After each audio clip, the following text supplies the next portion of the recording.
Yes, hello mga ka. Approve na ako. Yes! Una sa lahat, congratulations sa inyo. Kung pinapanood mo tong video na to, malamang may tumawag na sa iyo na taga-bangko at sinabing, Sir Ma'am, approve na po ang car loan nyo.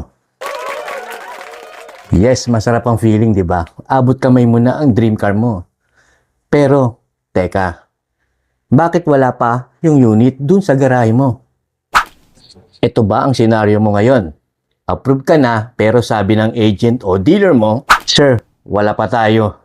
Wala pa tayong stocks ngayon. Pila pa. Ma'am, pila po tayo sa kulay na gusto nyo. So baka naman hindi ka nire-replyan na. Tandaan mo mga kamitsu, time is gold. Ang bank approval ay may validity period lang yan. 30 days. Pag yan inamag at nag-expire, kakaintay mo sa walang unit, mag-a-apply ka ulit mga kamitsu. Sayang. Ito ang sikreto na hindi alam ng marami. At ayaw ipaalam ng ibang ahente. Ang bank approval po ay nakapangalan sa inyo, hindi yan sa dealer. Ibig sabihin, yan ay portable. So kung walang stock ngayon, waiting game. Gusto mo bang malaman talaga kung may stocks sa planta mismo? Magtatanong ako. Gusto mo bang malaman kung anong totoong susunod na step?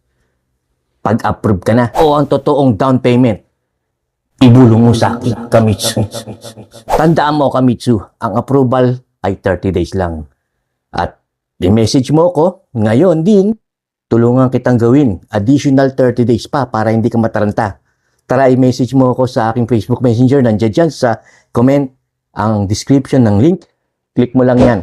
Kaya ano pa hinihintay nyo? Mag-subscribe po kayo sa aking YouTube.